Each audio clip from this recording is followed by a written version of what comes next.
So it's time to get the Mini Cooper S MOT'd. So as you guys know, I pretty much rebuilt the R56 Mini Cooper S from the ground up, and it's actually been off the road I think for about a year and a half now, so it's obviously out of its MOT, and I'm hoping that it passes, of course, but you never really know. We've pretty much had the entire car apart. We've had the front subframe disassembled and reassembled again with all new items. We have obviously done a full engine rebuild. Now, I know the previous owner, they took care of a few things. They replaced all the shock absorbers, springs, a few control arms on the rear.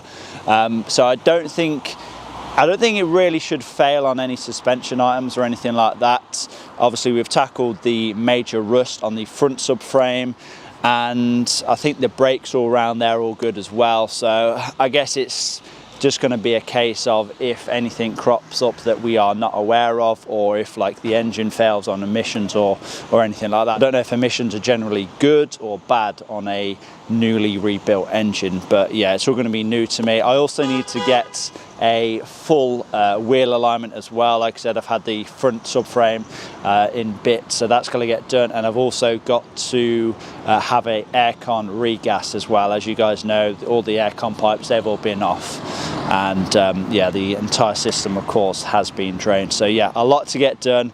Fingers crossed everything goes to plan. But yeah, I would definitely be lying if I said that I wasn't crapping myself. So yeah, I guess we'll have to just wait and see.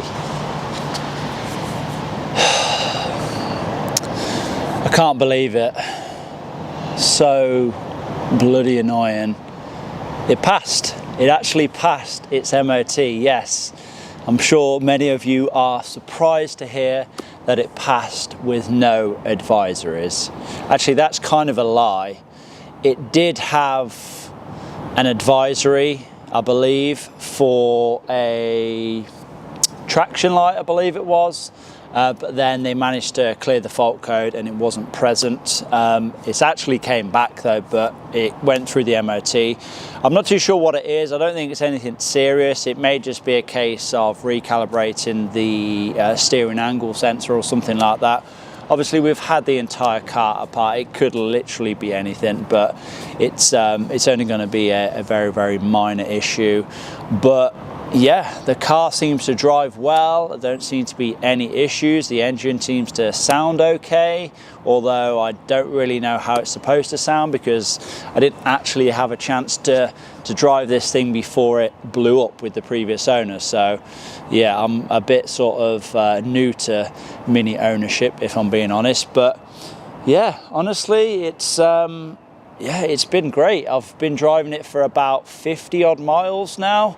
Yes, 50 odd miles on an engine is definitely not a lot. It definitely hasn't been broken in yet, but I think I'll give it about 500 miles or so, and then I'll change the oil. Obviously, I'm running a full mineral running in oil at the moment, and then once I do the oil change at 500 miles, I'll probably go to a semi-synthetic, and then I'll go all the way to a fully synthetic, and then I'll just do a regular oil change interval. Then I say a regular oil change interval every 5,000 miles maximum. I'm not going to be doing it every 15,000 miles that BMW or Mini recommend. But yeah, anyway, I'm not going to make this video longer than it needs to be.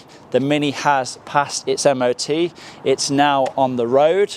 Let's just hope that the engine doesn't decide to blow up anytime soon, and it lasts well, it lasts a good while. Yeah, I have a whole bunch of little small jobs that I want to do on the car now, a few niggly little issues, but yeah, let's be honest, it's up, it's running, it's driving, and honestly, I could not be happier.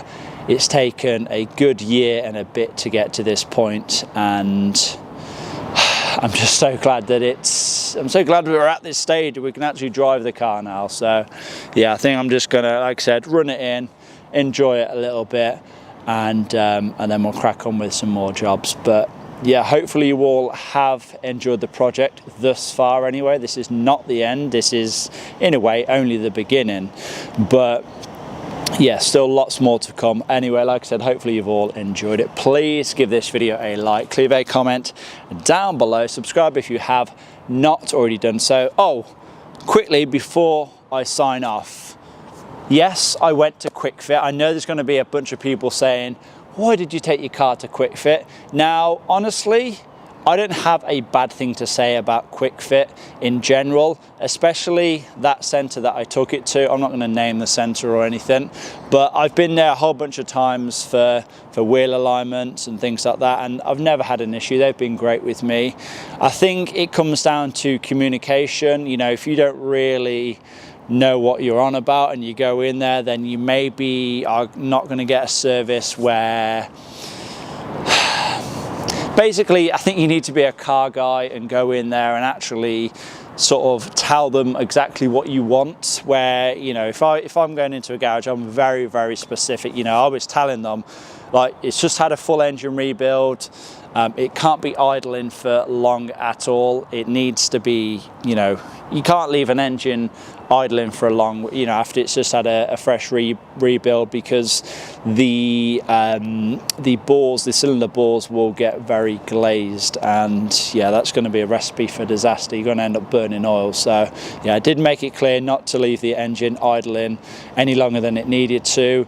So when they're doing the wheel alignment, they just do it with the engine off. Obviously, it had to idle for a little bit to do the MOT, but yeah, it wasn't excessively. So yeah, anyway, that's it. That's my bit on Quick Fit. Like I said, never had an issue with them, but then again, I only use them for very, very basic things, I guess. Wheel alignment, air conditioning, regas, tyre fitting maybe, I don't know. I do most of my work myself, but obviously there's some jobs you can't do yourself. So yeah, there's that anyway. Like I said, hopefully you've all enjoyed it. Give it a like, leave a comment down below, subscribe if you haven't already done so. I'll see you all in the next one.